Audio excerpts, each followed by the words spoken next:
नमस्कार दोस्तों, मैं डॉक्टर सौरभ मिश्रा आज आपसे ब्रेस्ट कैंसर के ट्रीटमेंट के बारे में कुछ वार्तालाप करूंगा। तो ब्रेस्ट कैंसर, जो कि साधारण भाषा में छाती का कैंसर मोस्ट कॉमनली महिलाओं में पाया जाता है और कुछ बहुत ही कम पुरुषों में भी ब्रेस्ट कैंसर के केसेस पाए गए हैं। ब्रेस्ट कैंसर के इलाज के लिए हमें ये चीज़ ध्यान में रखनी है कि इसके इलाज के 4 या 5 स्तंभ होते हैं जिनके तहत हम ब्रेस्ट कैंसर का इलाज करते हैं। जैसे सबसे प्रथम सर्जरी, दूसरा कीमोथेरेपी, तीसरा टारगेटेड थेरेपी, चौथा हार्मोनल थेरेपी और एक अभी आधुनिक विधि है जिसको हम इम्यूनोथेरेपी बोलते हैं, उनके द्वारा भी ब्रेस्ट कैंसर का इलाज किया जाता है।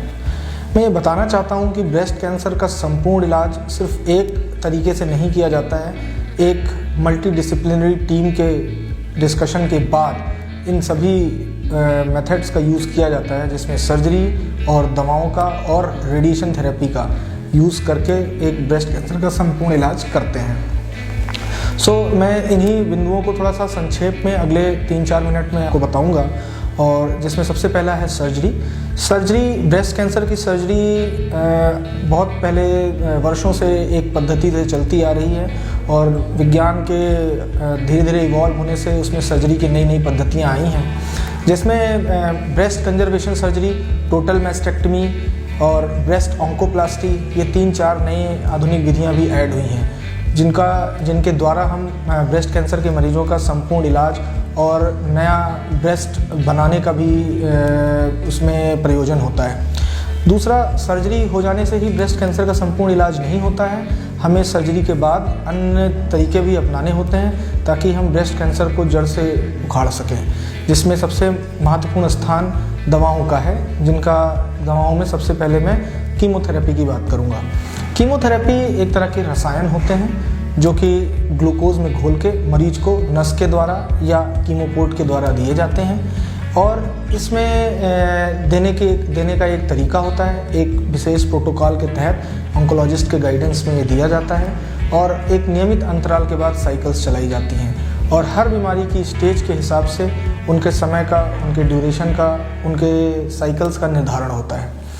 कीमोथेरेपी बेसिकली रसायन ऐसा है जो हमारे शरीर के अंदर जाने के बाद कैंसर सेल को किल करता है। साथ ही साथ कीमोथेरेपी से हमारी कुछ अन्य सेल्स भी हैं जो नॉर्मल सेल्स हैं, जिनमें कैंसर नहीं है, उनका भी किलिंग होती है, तो जिसकी वजह से हमें उनके साइड इफ़ेक्ट्स दिखते हैं। हालांकि साइड इफ़ेक्ट्स का जो एक आप सूची देखें तो एक बहुत लंबी सूची है और ये कोई ज़रूरी नहीं है कि हर व्यक्ति में हर तरह के साइड इफ़ेक्ट्स हों, और यदि किसी व्यक्ति में साइड इफ़ेक्ट्स होते भी हैं तो उसकी एक ग्रेडिंग होती है और ग्रेडिंग के हिसाब से उसको आपका ऑन्कोलॉजिस्ट मैनेज करने में सक्षम होता है। इसके बाद मैं कीमोथेरेपी से आगे बढ़ के टारगेटेड थेरेपी की बात करूंगा। सन 2000 या 2002 के आसपास पहली बार ब्रेस्ट कैंसर में टारगेटेड थेरेपी का आविष्कार हुआ था और वो एक विशेष टाइप के ब्रेस्ट कैंसर में उस टारगेटेड थेरेपी का यूज़ किया जाता है। और उस टारगेटेड थेरेपी के आने के बाद से ब्रेस्ट कैंसर में सर्वाइवर्स का नंबर बहुत ज़्यादा बढ़ा है, क्योंकि वो एक विशेष तरह के कैंसर सेल्स के ऊपर पाए जाने वाले रिसेप्टर्स पे अपना आक्रमण करता है और उसको जड़ से हटाने की कोशिश करता है। तो इसका एक महत्वपूर्ण स्थान हमारे ब्रेस्ट कैंसर के इलाज में रहता है। तीसरी चीज़ हार्मोनल थेरेपी, आपने सभी ने सुना होगा। हार्मोनल थेरेपी बेसिकली उन ब्रेस्ट कैंसर्स में हेल्प करता है जो ब्रेस्ट कैंसर हार्मोन की वजह से बढ़ने वाले होते हैं। तो हार्मोन थेरेपी हमारी गोलियों के फॉर्म में, टैबलेट्स के फॉर्म में, पिल्स के फॉर्म में और या फिर हम इंजेक्शंस के फॉर्म में होती हैं, जिनको हम नियमित अंतराल पे लगाते हैं। कुछ हार्मोन के इंजेक्शंस हर महीने या तीसरे महीने या 6 महीने पे लगते हैं और गोलियां खाने की हैं जो रोज़ हम हर दिन पेशेंट को खाने के लिए देते हैं। अगला जो स्टेप है इसमें इम्यूनोथेरेपी की बात कर रहा हूँ। ये सबसे आधुनिक पद्धति है ब्रेस्ट कैंसर के इलाज में और पहले ये स्टेज 4 कैंसर्स के इलाज के लिए अप्रूव हुई थी ब्रेस्ट कैंसर में, और ख़ासकर ट्रिपल नेगेटिव ब्रेस्ट कैंसर्स में ही इन इम्यूनोथेरेपीज़ का रोल अच्छा है। अभी हाल ही में बहुत आधुनिक रिसर्च के बाद अब ये इवन स्टेज 2, 1 और 3 के पेशेंट्स में भी यूज़ किया जाता है। मैं अंत में संक्षेप में सबको समराइज़ करते हुए बताना चाहूँगा कि ब्रेस्ट कैंसर के इलाज के जो 4 या 5 स्तंभ हैं अपने, वो एक surgery, chemotherapy, target therapy, hormonal therapy, immunotherapy. और लास्ट में मैं कहना चाहूँगा कि हम रेडिएशन थेरेपी को नहीं भूल सकते हैं। रेडिएशन थेरेपी का महत्वपूर्ण स्थान है ब्रेस्ट कैंसर के इलाज में।